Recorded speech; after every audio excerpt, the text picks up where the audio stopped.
ஒரு phone call வருது. Sir, நான் டி நகர்ல இருந்து பேசுறேன், உங்ககிட்ட உங்க பொண்ணு கல்யாண விஷயமா கொஞ்சம் பேசணும். அதுக்கு அந்த பொண்ணோட அப்பா சொல்றாரு, நீங்க என் பொண்ணு கல்யாண விஷயமா பேசுறதுக்கு முன்னால நாங்க எங்க பொண்ணுக்கு எப்படிப்பட்ட வரனா பாக்குறோம்னு சொல்றோம், அப்புறம் நீங்க பேசுங்கன்றாரு.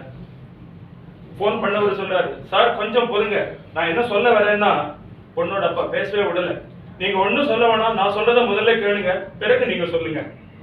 சரி, முதல்ல நீங்க என்ன சொல்லணும்னு சொல்லுங்க, அப்புறம் நான் சொல்றேன் அப்படின்னாரு. பண்ணவர் போய் எரிச்சல் ஆயிட்டாரு. பொண்ணோட அப்பா சொன்னாரு, நாங்க எங்க பொண்ணுக்கு 6, 5, 4, 3, 2, 1 இருக்கிற பையனா பாக்குறோம் அப்படின்னா. போன் பண்ணவருக்கு ஒண்ணுமே புரியல. அது என்னங்க 6, 5, 4, 3, 2, 1 அப்படின்னா என்ன? இவர் சொன்னாரு, 6, 5, 4, 3, 2, 1ங்கிறது என்னன்னா அப்படின்னு ஆரம்பிச்சாரு. 6னா பையன் 6 டிஜிட்ல சம்பளம் வாங்கணும், அதாவது குறைஞ்சபட்சம் மாசம் 1 லட்சம் சம்பாதிக்கணும். 5னா பொண்ணுக்கு நிச்சயதார்த்தத்தின் போது 5 லட்சத்துல வைர நெக்லஸ் போடணும்.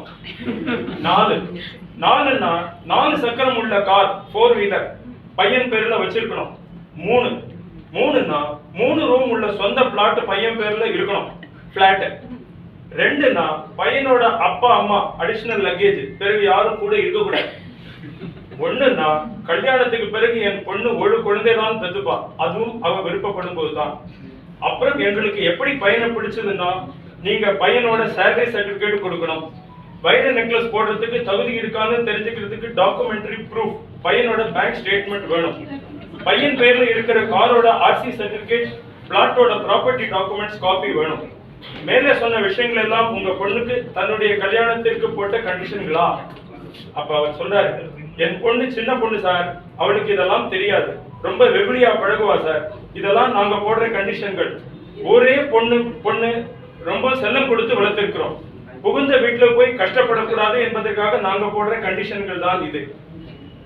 மேலும் அவளுக்கு வாசல் தெளித்து கோலம் போட தெரியாது, சமையல் பண்ண தெரியாது, லீவு நாளுன்னா 10 மணிக்கு தான் எழுந்துப்பா, புடவை கட்டிக்க தெரியாது, அதனால விசேஷங்களுக்கு சுடிதார் தான் போட்டுப்பா. அப்புறம் இன்னொரு விஷயம், என் பொண்ணு சுயமரியாதைக்காரி, யார் காலையிலையும் விழுந்து கும்பிட மாட்டா.